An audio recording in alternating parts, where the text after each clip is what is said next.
Bonjour à tous, nous poursuivons aujourd'hui avec la 4e Mishnah du 2e Pérec, Mishnah Dalet.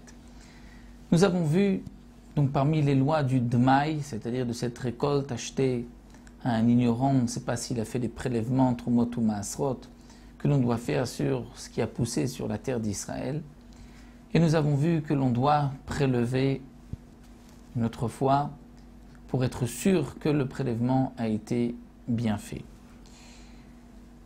Nous avons vu quelques exceptions. Dans quel cas on n'est pas obligé de prélever. Là encore, la Mishnah va nous enseigner d'autres exceptions, où les Chachamim n'ont pas décrété l'obligation de prélever sur le Dmaï, comme par exemple le cas de Nartomim, des boulangers. Les boulangers, on parlera d'un boulanger Chaver, qui lui fait attention au Trumot ou Maasrot, mais qui a acheté la récolte chez un Hamaharetz. Donc il ne sait pas si les prélèvements ont été faits. Eh bien, l'ochivu otam, chachamim l'afriche, les chachamim ne l'ont pas obligé à prélever avant de vendre sa marchandise. Et là, que des trumat maaser vechala. Ils ont obligé, ils ont juste dit, tu dois prélever trumat maaser, c'est-à-dire la trouma qui était prélevée sur le maaser rishon. Le maaser rishon était donné au Lévi et le Lévi devait prélever trumat maaser. 1/10 pour le Kohen. Cette Trumat Maaser devrait être prélevée et la Chala, au moment où il prépare la pâte, il devra aussi faire la Chala, prélever la Chala pour la donner à un Kohen. Mais il n'est pas nécessaire de prélever le Maaser Sheni du Dmaï, bien que normalement on doit faire tous les prélèvements pour une récolte Dmaï. Mais là les Chachamim ont été indulgents. Pourquoi? Parce qu'à l'époque, comme nous explique le Barthénoura, les policiers du roi frappaient les Nartomim, les boulangers, et les obliger à vendre le pain à un prix dérisoire.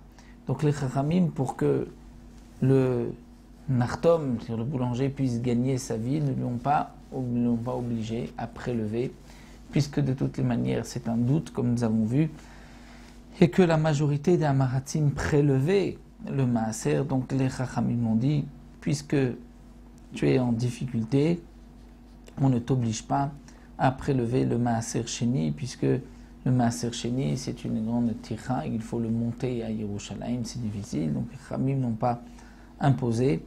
Et c'est bien sûr lorsque on vend le pain à d'autres Chaverim qui eux-mêmes prélèveront, puisqu'ils savent que ceci provient d'une production d'un Hamaharetz, donc ils vont eux-mêmes prélever le Maaser Sheni. Mais si le boulanger vend à Hamaharetz, il devra prélever avant de vendre, parce que sinon le Hamaharetz ne va pas prélever le Maaser Sheni.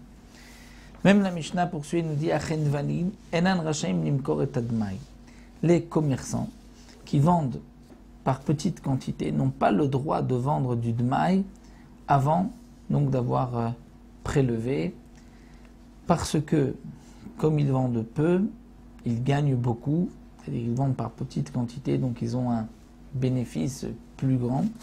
Et donc c'est pour cela qu'ils doivent eux-mêmes prélever le dmaï. Autre explication que donne le Barthénoura, étant donné qu'ils vendent même à des enfants qui vont acheter sans faire attention et sans prélever. Donc le commerçant doit lui-même prélever de cette récolte dmaï avant de vendre. Et donc comme nous l'avons vu, kolamashmim bemida gassa, c'est-à-dire tous ceux qui vendent, les grossistes qui vendent en grosse quantité, Rachaim nimkor et admai ont le droit, s'ils ont acheté de Hamaratim, de revendre le dmaï,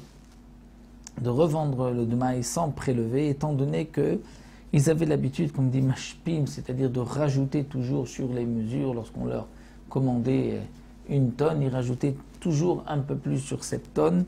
Et donc, c'est pour cela que les Chachamim n'ont pas obligé aux vendeurs de prélever sur le dmaï, mais l'acheteur devra prélever le dmaï. Et le enamashmim b'midagasa, qui est celui qui vend b'midagasa, c'est-à-dire en grosse quantité, qui gagne à sitonot. Sitonot, ce sont les grossistes qui, eux, vont acheter des particuliers et vont revendre cette récolte au mochetvoa, et ceux qui vendent la récolte, là aussi, donc ils vont des grossistes. Donc la différence entre sitonot et mochetvoa, explique le Farshim, c'est que sitonot c'est pour les liquides et mochetvoa c'est pour le solide, pour ce qui est sec.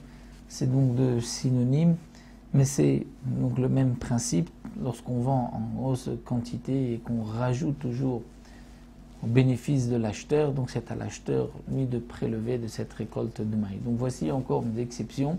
Les Chachamim n'ont pas obligé de prélever sur la récolte de maïs. Nous verrons encore dans la 5e Mishnah une autre précision à propos de ce que nous avons vu dans cette Mishnah.